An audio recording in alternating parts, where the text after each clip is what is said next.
A couple of days ago, I needed a emergency charge at home. Normally, I would just go to a supercharger when it got low, but here in Canada, when you come back from the US, you have to quarantine for at least 14 days before you're able to go out, and that includes not going out for supercharging.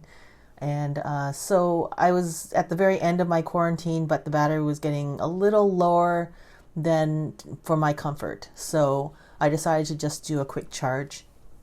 And you may have seen this post on Twitter where I drove over the cord to make sure nobody would take it.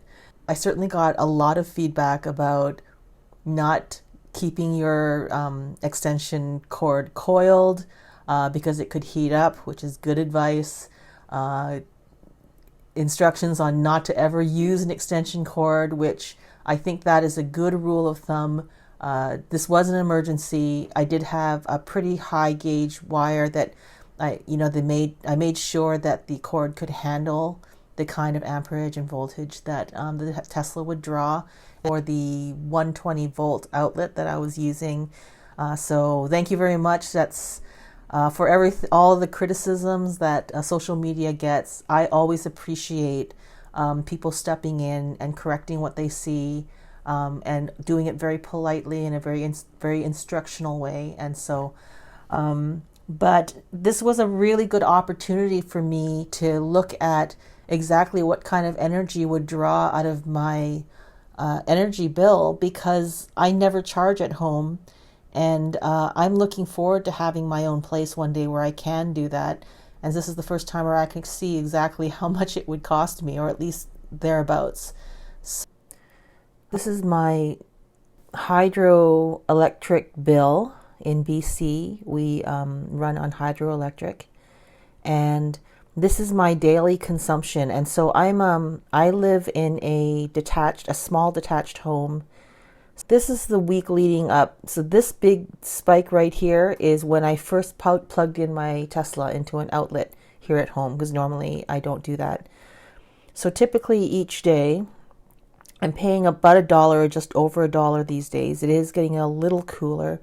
In September, the days get a little shorter, so I'm turning the lights on a little bit earlier. But you can see I'm still pretty consistent with my usage.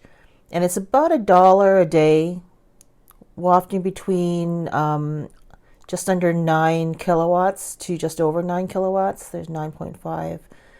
So here the day that we had some rainy days, and so it was actually darker in the house. So I turned the lights on, and then you can see the difference here of about 23 kilowatts as compared to a typical, I'd say about 10. Now it's about 23. So a little bit more than 100% of what my usage was. And the cost is kind of reflects that as well. $2.36 as opposed to about $1, just over $1.10.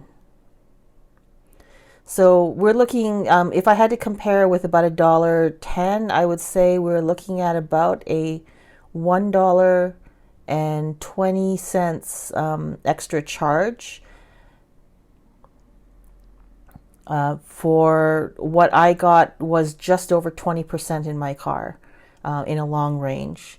So if I was charging from 20% to 80%, that's a difference of 60%. So we're looking at what, $1.20 times 3, I would think. And so $3.60.